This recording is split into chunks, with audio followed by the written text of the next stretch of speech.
Salut tout le monde, si vous êtes sur cette vidéo, j'espère que vous avez déjà vu la première vidéo. J'explique en 2 vidéos comment faire un pantalon et dans la première partie j'explique donc comment faire la braguette avec les poches avant et les poches arrière. Si c'est bon et que vous avez réussi à faire la première partie, déjà félicitations parce que c'est pas si simple de faire un pantalon, déjà. Et ensuite c'est parti pour la suite. Nous commençons avec le dos et sa parmenture.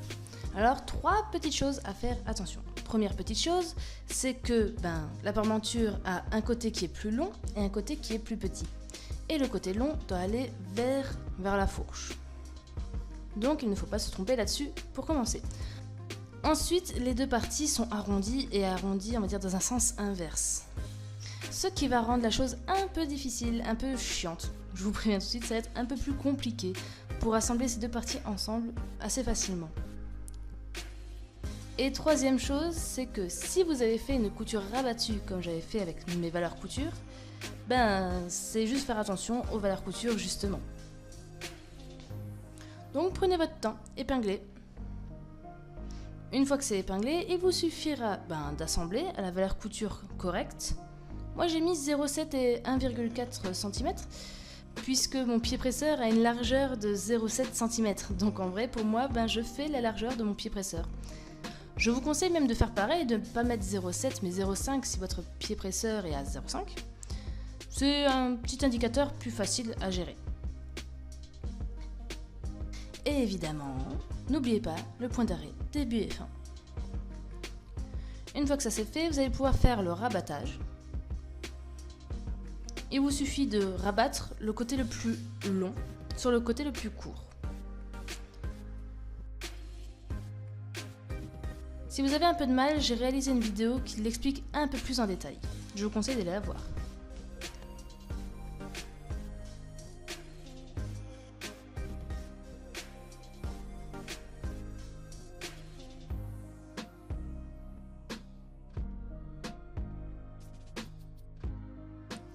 Maintenant, vous allez pouvoir assembler la fourche du milieu dos.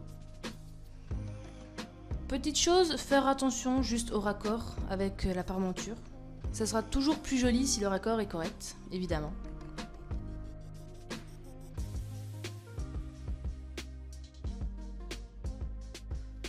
Tout ce qui est fourche, entrejambe, côté même, en général, je double les coutures. Même si votre fil est assez résistant, je préfère doubler, car c'est des endroits qui sont toujours sous tension quand vous êtes assis, quand vous marchez. Donc je vous conseille vivement de doubler. Et pour la propreté, n'oubliez pas de faire un petit surjet.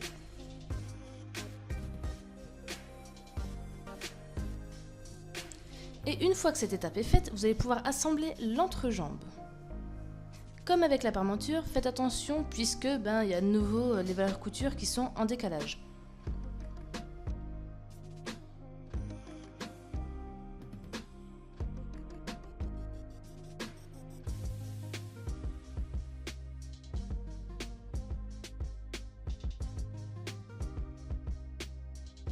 Et évidemment, de nouveau, à l'entrejambe, faire le rabattage.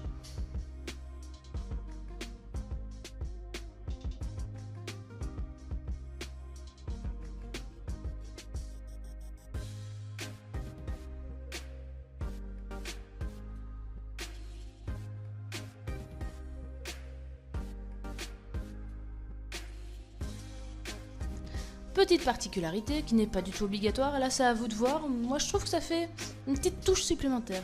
C'est la petite couleur supplémentaire que j'aime beaucoup. C'est juste de suivre la piqûre qu'on avait arrêtée précédemment, avec la braguette, et de mettre en couture couchée, avec le plaquage qu'on est en train de faire, la couture de la fourche. Alors c'est plus joli, je trouve, et aussi c'est un peu plus pratique le fait d'avoir toujours cette couture du même côté, je veux dire, que ça fasse pas des plis, plus agréable. Voilà, c'est plutôt ça le mot. Plus agréable au porter.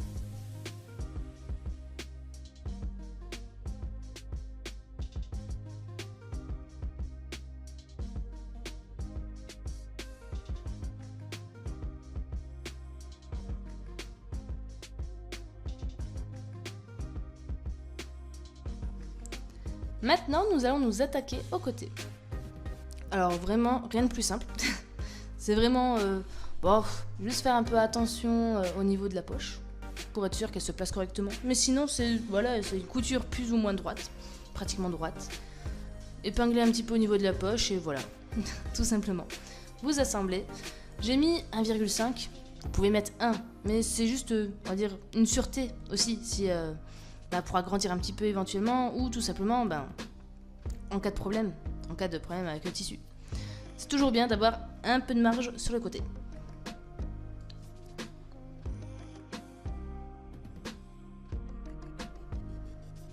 Et une fois que vous avez assemblé tout le côté, vous avez juste à faire un surjet également.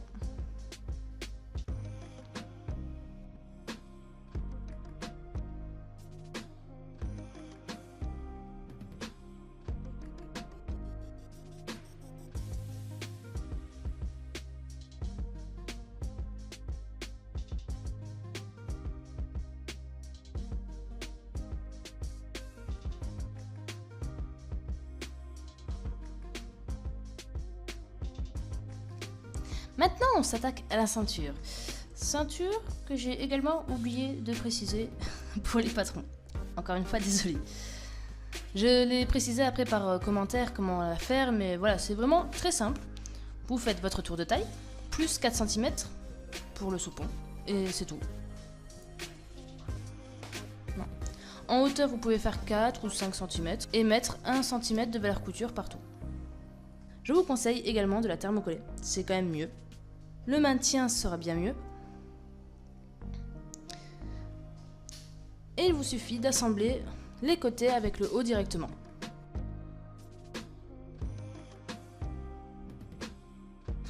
Ensuite, vous pouvez retourner.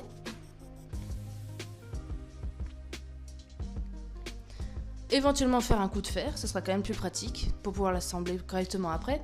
Un petit coup de fer. Et vous allez assembler cette ceinture au vêtement endroit contre envers. Donc l'endroit de la ceinture, d'ailleurs côté thermocollé, face à l'envers du vêtement. Faites très attention de le mettre vraiment au bord, il faudrait éviter que ça dépasse et tout simplement le mettre au bord pour que ce soit quasiment dans la continuité du soupon et du rabat.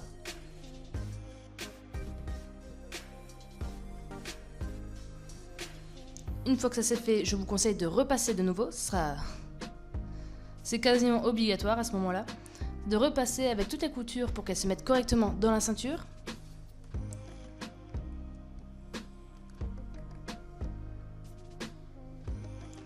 Et éventuellement préplier également un petit peu la ceinture à 1 cm.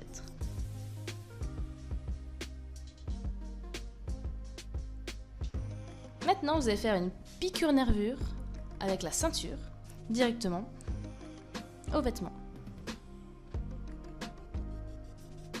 Allez-y très doucement, vraiment, faut prendre son temps, ça peut être un peu délicat.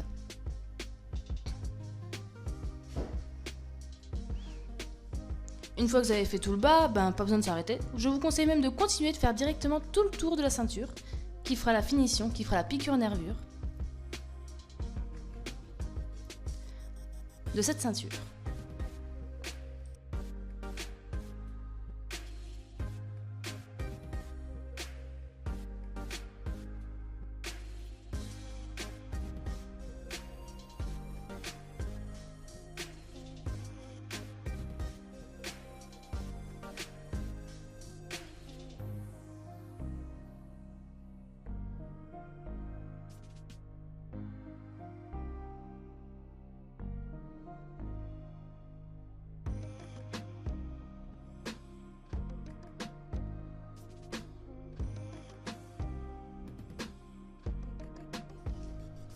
La ceinture est faite.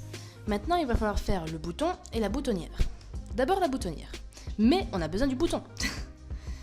Vous allez mesurer le diamètre du bouton pour savoir quelle mesure fera la boutonnière. Mon bouton a comme diamètre 2 cm. Donc, ma boutonnière aura 2,5. Il faut me laisser une marge de à peu près 0,5 mm. Et il faut installer la boutonnière de cette façon. Forcément, pour un pantalon, c'est dans ce sens. Donc vous allez faire à 2 cm, préparer la boutonnière et la placer comme ceci.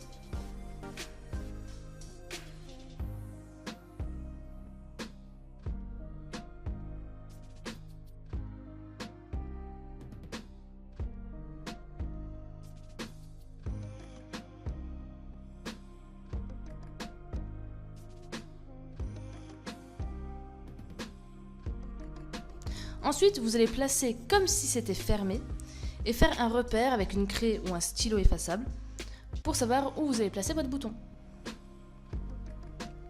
Pour les pantalons, je vous conseille quand même de ne pas utiliser un bouton à coudre standard en plastique parce que c'est vraiment trop fragile. Il y a des boutons pression assez spécifiques aux pantalons que je vous conseille donc d'utiliser. Il vous suffit de le faire passer à travers le tissu. Forcez un petit peu, si le tissu est un peu épais, ça peut être un peu compliqué, mais ça passe. Et une fois que c'est passé, utilisez une pince ou un marteau pour que le bouton soit correctement placé. Et vous pouvez fermer pour voir si tout se passe correctement. Maintenant les passants, que j'ai aussi un peu oublié de parler dans mes patrons. Désolé. Redésolé. Mais c'est très simple, vous faites un rectangle de 4 cm de large, et pas besoin de rajouter de valeur couture, hein, c'est d'une certaine manière déjà compté dedans, et de minimum 36 cm de haut. Vous pouvez faire un peu plus grand pour que vos passants soient donc plus tard plus grands, mais c'est minimum vraiment 36 cm. Donc vous allez pouvoir l'assembler comme je suis en train de le faire, en le pliant comme ceci, un peu comme si c'était un billet en fait, tout simplement. Et vous allez pouvoir le couper en 5 parts égales.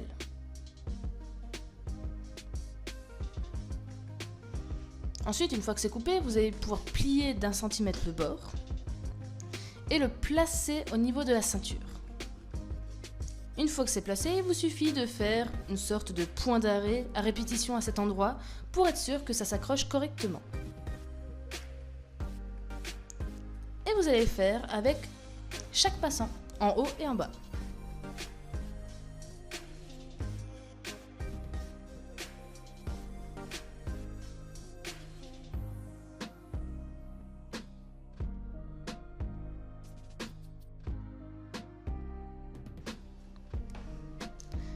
Voilà, le pantalon est quasiment fini. Il ne reste plus qu'à faire la finition du bas. Donc ici, moi je fais tout simplement un ourlet. Mais vous avez plusieurs choix évidemment, hein. Il y a des remplis, vous pouvez aussi laisser en déchirer. Mais je vous conseille de faire une petite couture à ce moment-là. Vous faites une couture juste comme ça avec une épaisseur de tissu pour pas que le fil du tissu ne s'effile trop. Et bon, moi, comme j'ai dit, je fais un ourlet. Et donc... Tadam! Pantalon fini! Il est fini, c'est bon, vous pouvez le porter. Je vous avoue que de base, je voulais le mettre et le montrer en vidéo évidemment. Ça fait 10 minutes que je me motive à le faire, j'y arrive pas. Il fait trop chaud, j'arrive pas à me motiver à mettre ce pantalon. Et ben voilà, sinon il est fini. Je vais pouvoir le mettre quand il fera un peu plus frais, tout ça et tout ça. Je serais très heureuse de voir vos créations, voir vos pantalons une fois finis. Et aussi, si vous avez des problèmes, surtout n'hésitez pas, parce que c'est un pantalon. C'est un peu compliqué quand même des fois. Je reste surtout sur le niveau braguette, que je trouve toujours le plus compliqué. Donc peut-être les poches avant aussi. Surtout braguette, surtout braguette. Du coup voilà, n'hésitez pas, voilà, tout simplement. Et sinon c'est tout. Abonnez-vous à ma chaîne et à la prochaine. Bye bye!